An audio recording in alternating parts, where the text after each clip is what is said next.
understanding that spiritual aspect of everything.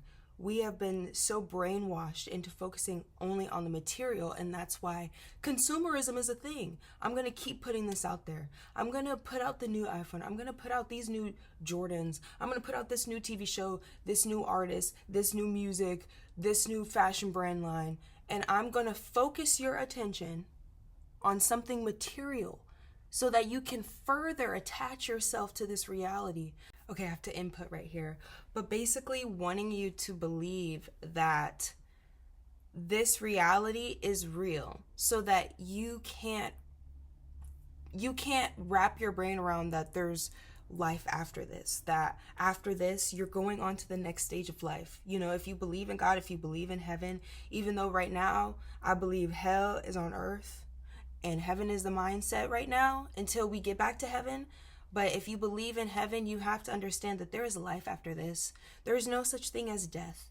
You don't die, okay?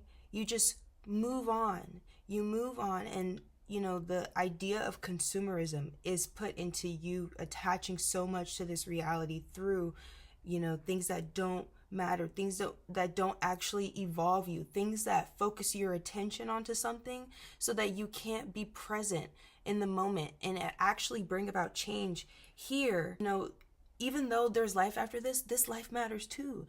The people matter. Everyone's an extension of me. You know, every interaction is important. Every interaction is meaningful, and it should be meaningful.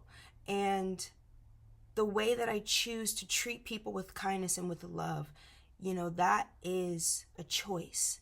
And most of the times we are not making the conscious choice to treat others with love, to bring about unity, to bring about peace, because if we were, we would be bringing about change right now. We would see the illusion of the politics. We would see the illusion of the media. We would see the illusion of entertainment. We would see the illusion of Wall Street. We would see the illusion of money, of war, of these things are put in place to brainwash you, to steal your conscious mind, to then steal your subconscious mind. So now you're just NPC, you're just operating, you're just going about your daily life. You see what's going on in the world over here, the war, the genocide, the rituals, the evil. But what am I gonna wear today? Like, oh my gosh, should I go to this concert? I'm bored. Let me go scroll on TikTok.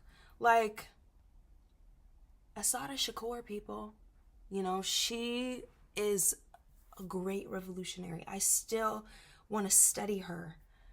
Malcolm X, like, all of these amazing people that represent what real awakening looks like, what real change looks like. So I can't even function with knowing anything about these celebrities because they are nothing compared to these people. They don't do anything for the people. They don't. They're protecting the system. We have the power. We really do. And it has nothing to do with violence whatsoever. Nothing to do with inciting violence. It's all about being strategic. You know, if we're seeing the connection between monopoly and the global economy, understanding that this is a stage, that we don't actually have to participate in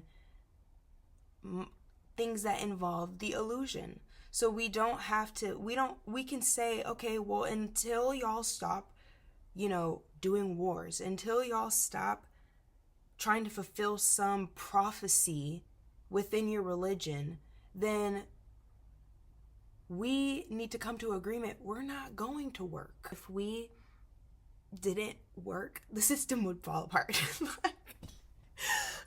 they focus on needing your labor to make them money. They want the money.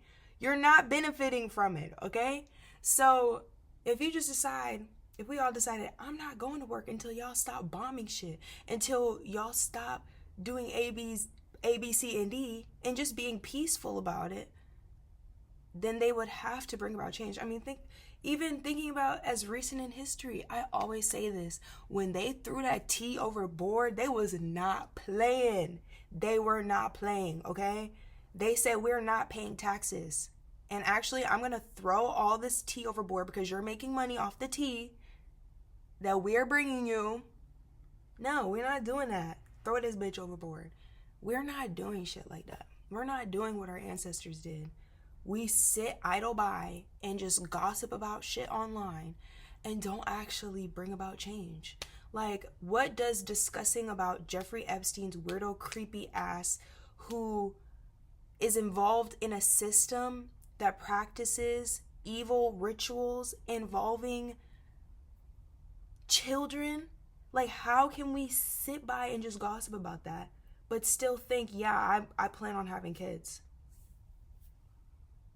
How do you want to bring children into a world like that and you won't even bring about the change for the children today?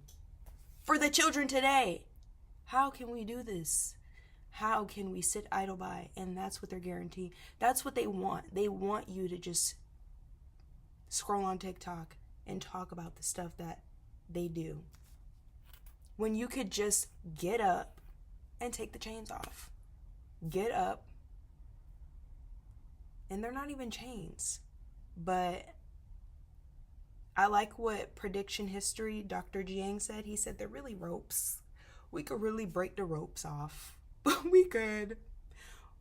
It's in our mind. We actually put ourselves in our own shackles.